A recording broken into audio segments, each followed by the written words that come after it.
ICC cricket world cup शुरू होने में अब कुछ ही रोज़ बाकी हैं। कौन सी टीम कितनी मजबूत है, इस बारे में मुख्तलिफ आराएं सामने आ रही हैं। साबिक कौमी टेस्ट क्रिकेटर एजाज़ अहमद कहते हैं कि पाकिस्तान क्रिकेट टीम के लिए वर्ल्ड कप सब कुछ आसान नहीं होगा।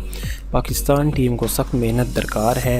बांग्लादेश और अफ़गानिस्तान जैसी टीमों ने अपने खेल को बेहतर किया है। पाकिस्तान टीम को फ़िटनेस मसाइल से छुटकारा पाना होगा। उन्होंने कहा कि पाकिस्तान टीम अगरचे कई हफ़्तों से इंग्लैंड में है, लेकिन अभी पाकिस्तान टीम ने वार्म अप मैचेस भी खेलना है। अगर पाकिस्तान टीम को फ़िटनेस एश्योर ने घेर लिया तो बहुत मुश्किलात होंगी।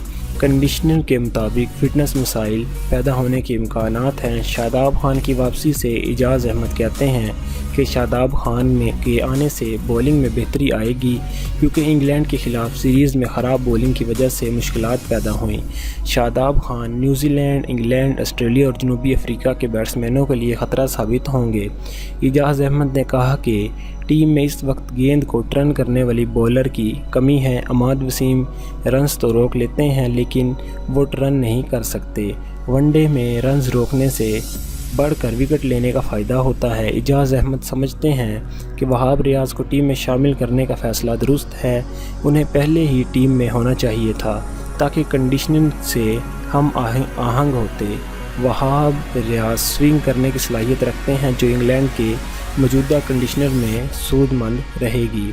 मोहम्मद आमिर के बारे में एजाज़ अहमद खदशात का शिकार हैं। कहते हैं कि मोहम्मद आमिर की हालिया परफॉर्मेंस अच्छी नहीं रही। वो 14 मैचेस में 5 विकेट ले सके हैं।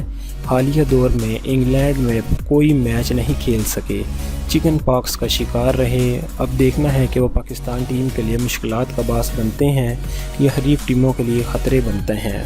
तो ये थी आज की छोटी सी वीडियो। क्या मोहम्मद आमिर को ड्रॉप कर दिया जाएगा वर्ल्ड कप के स्क्वाड से, या मोहम्मद आमिर खेलेंगे? तो आपने जाना इस वीडियो के अंदर। ऐसे ही वीडियो से आगाह रहने के लिए हमारे चैनल को सब्सक्राइब करके घंटी वाले बटन को दबा दीजिए, ताकि आप वर्ल्ड कप की हर न्यूज़ से आगाह रह सकें। तो मिलते हैं नेक्स्ट वीडियो में। Thanks for watching. अल्लाह हाफिज़।